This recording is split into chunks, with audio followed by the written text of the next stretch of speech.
Throughout history, many people have examined the evidence regarding the life, death, and resurrection of Jesus Christ. To any unbiased observer who is willing to examine the gospel without prejudice, the accumulated evidence regarding the gospel record is truly overwhelming. For atheists, agnostics, and even Christians, what you are about to see may shock you. For the doubting Thomas of our day, this film will show you the wounds in the hands and side of the resurrected one, Jesus Christ.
There's no historical evidence for that.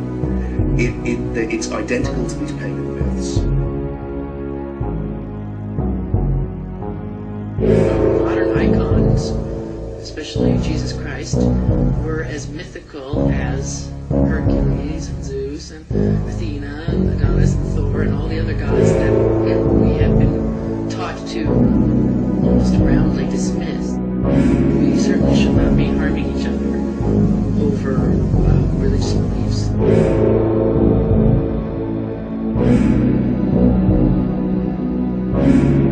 We have gods and goddesses in the ancient world who are raised from the dead, don't we? You say, you have to be specific and say, well, who do you have in mind? And what's the gap? Because except for Isis and Osiris, which, as one scholar pointed out, as many scholars have pointed out, is not really in a resurrection account at all, we have no ancient story which predates the resurrection of Jesus.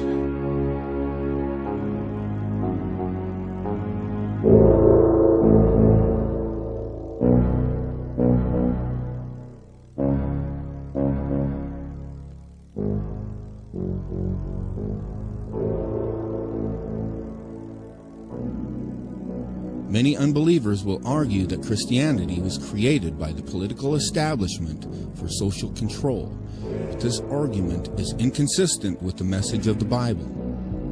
For instance, in the Gospel of John, Jesus referred to Satan as the ruler of this world. He said that the Holy Spirit will convict the world of judgment because the ruler of this world is judged. Also, Peter taught to obey God rather than men. Around AD 95, John received a vision which he recorded in the book of Revelation. John spoke of several beast empires throughout world history. He said, "And there are 7 kings. 5 are fallen, and 1 is, and the other is not yet to come. And when he cometh, he must continue a short space. And the beast that was, and is not, even he is the 8th, and is of the 7, and is going into perdition."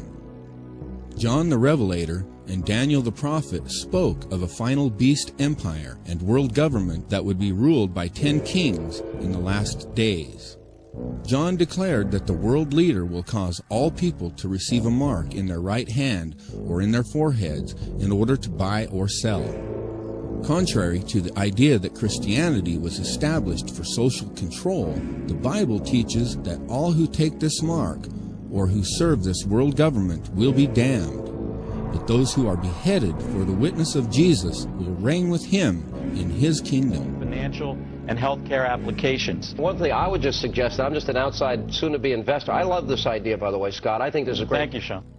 This is not to say that the Bible has not been perverted and taken out of context by the political elite for social control, as seen in the secret FEMA plan to use pastors as pacifiers in preparation for martial law.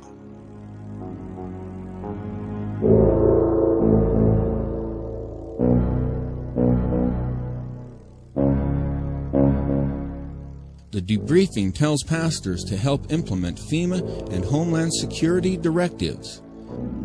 FEMA directors told pastors to preach specific passages to their congregations, like Romans 13. The Bible passage often taken out of context by dictators like Hitler to hoodwink Christians into supporting him. And the text that I want us to focus on is Romans 13, verses 1 to 7. It has been used, for example, to justify unseemly conformity to the status quo both in this country and abroad. It was used to keep the church docile to the Nazi regime in Germany, and it has been used to impede the efforts in this country of those who have worked for equal rights for all races. And I want us to look closely to see what Paul is really teaching here, to see whether those uses are really abuses. If the authorities ever begin to punish the good and reward the bad, our submission to them is going to come into conflict with submission to God.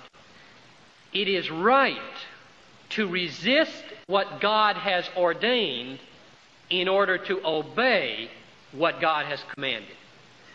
We are being tested to see whether we will try to save our lives and be subject to the atrocities of the ruling power, or whether we will say with Peter, we must obey God rather than men and risk the losing of our lives. The lie that Christianity was created by the political establishment is among many false ideas being told today in contemporary films like The Da Vinci Code and Zeitgeist.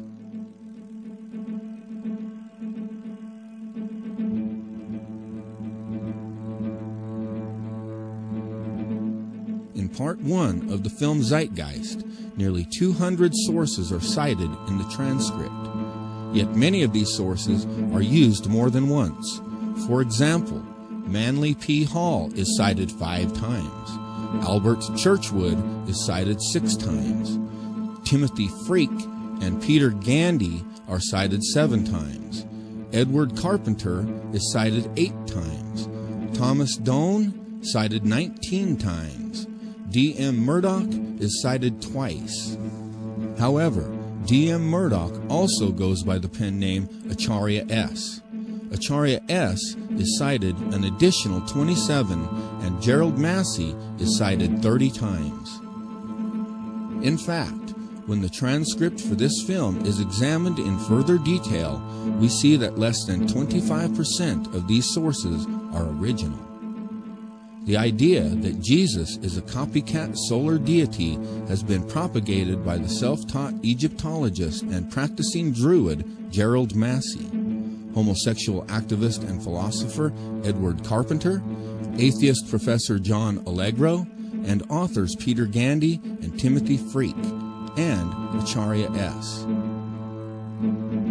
In 1970, John Allegro also wrote a book entitled The Sacred Mushroom and the Cross that suggests other ideas. Allegro proposed that the earliest Christians were actually a secret cult group that used hallucinogenic mushrooms and utilized the name Jesus as a code word to avoid letting outsiders know about their secret activities. Allegro was criticized immediately by almost every major historical scholar. The Times newspaper of London printed a letter signed by 15 scholars in the Semitic languages who dismissed his conclusion, stating that it was not based on any philological or other evidence that they can regard as scholarly. His book was denounced as an essay in fantasy rather than philology.